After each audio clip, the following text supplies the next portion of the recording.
This week is Parsha VaEra, literally, and I appeared, and it begins the 10 plagues that will strike Egypt. It actually has 7 of them, and the last 3 are in the following Parshas Bo.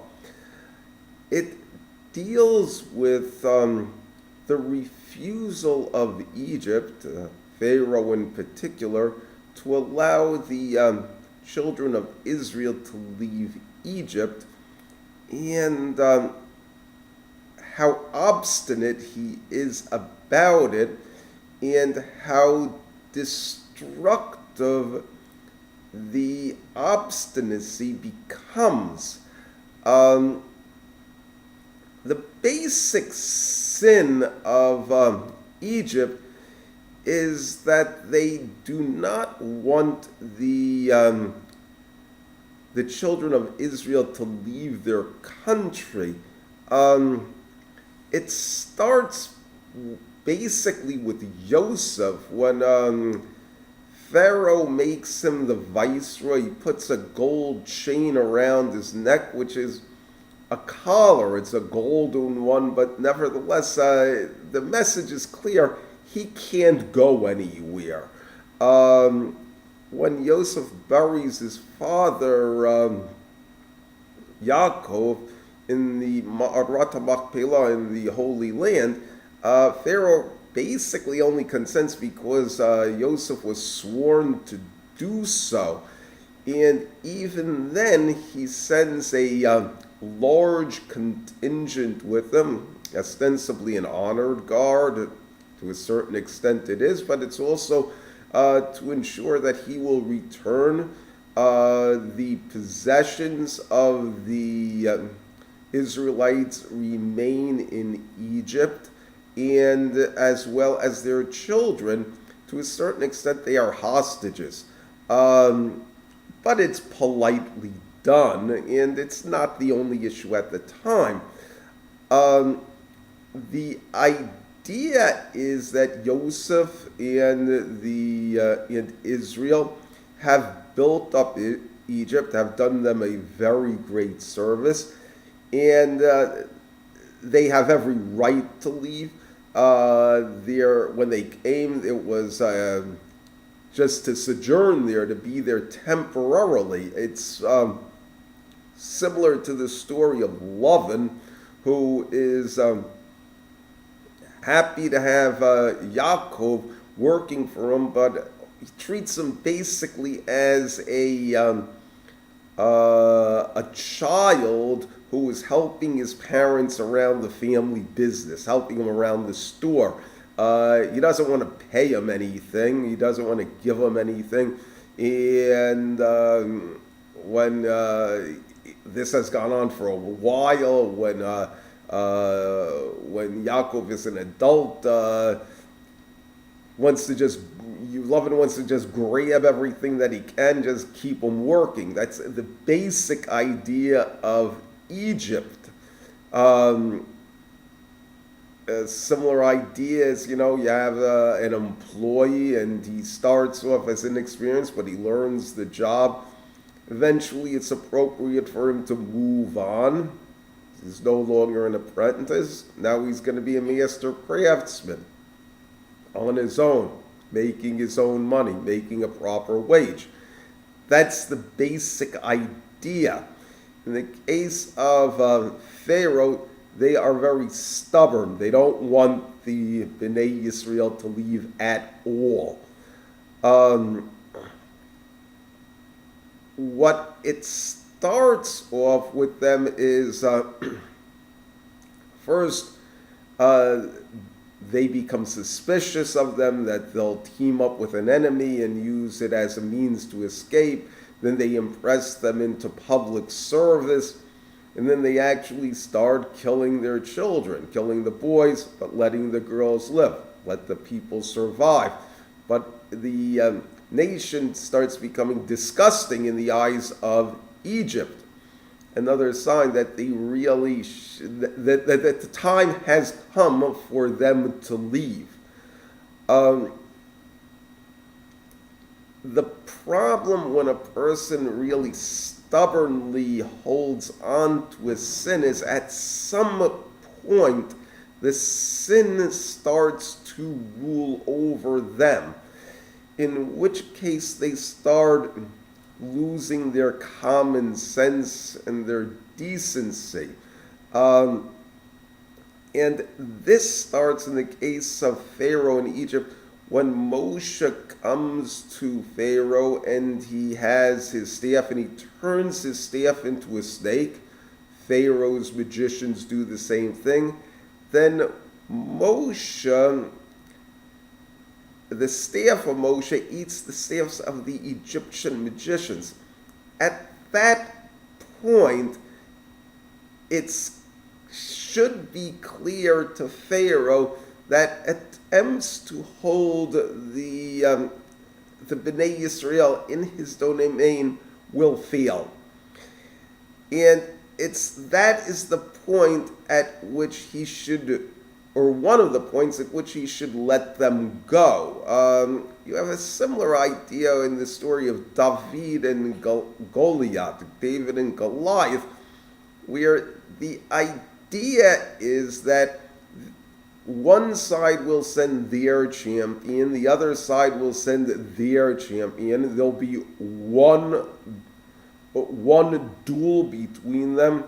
The one who wins will rule over the other.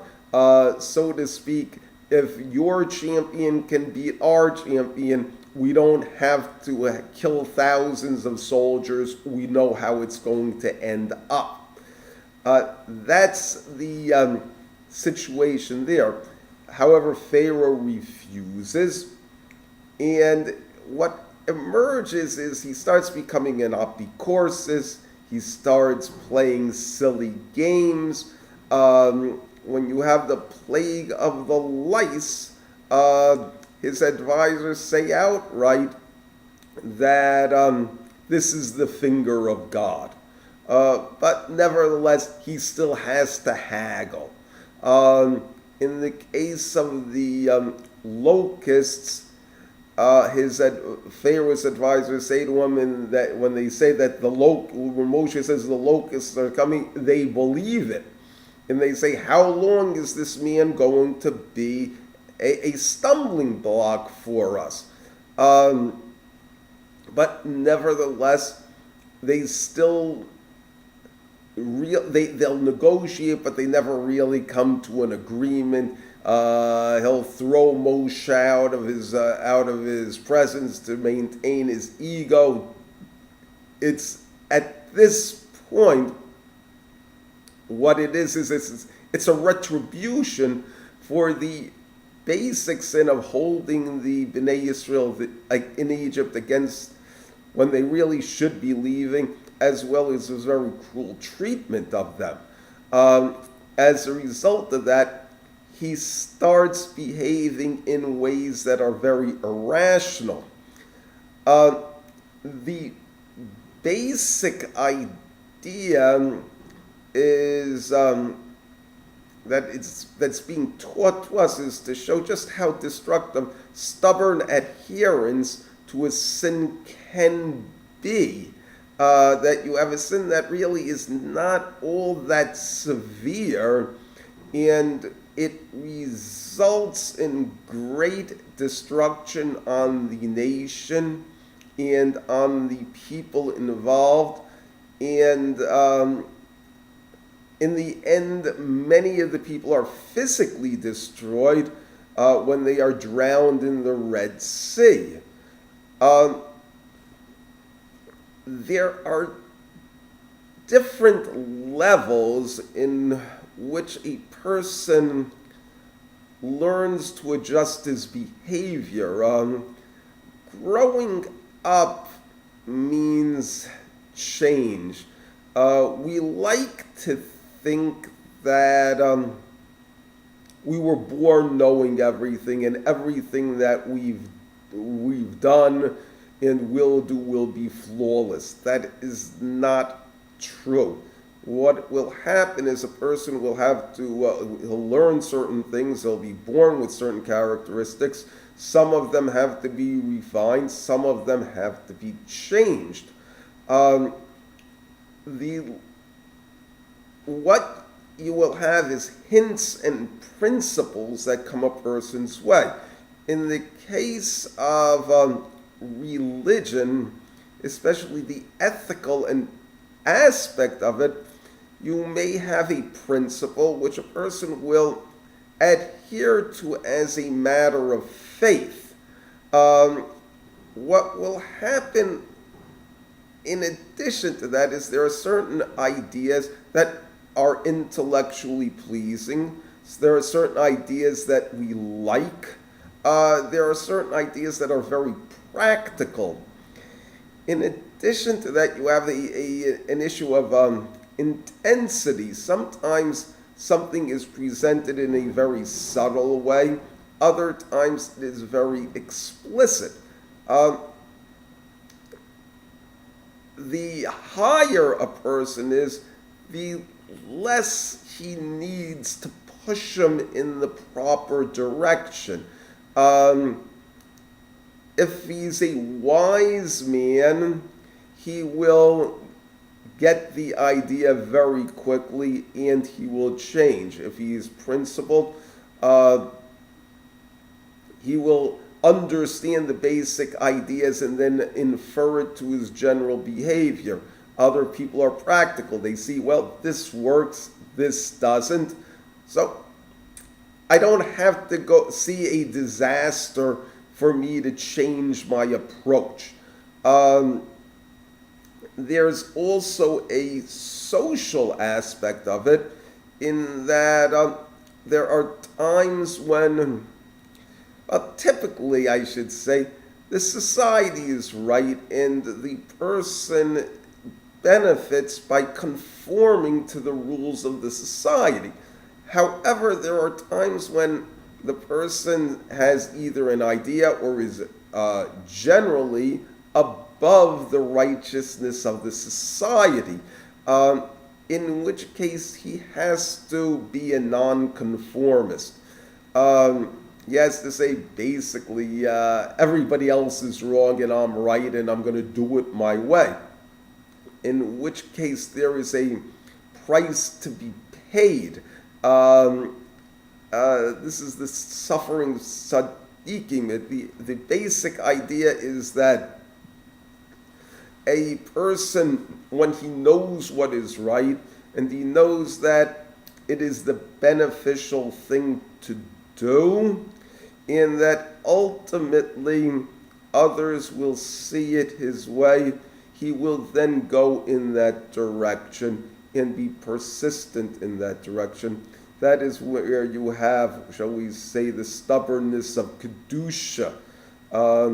When that is the type of thing that elevates a person and makes him into a better person and gives some greater knowledge of Hashem.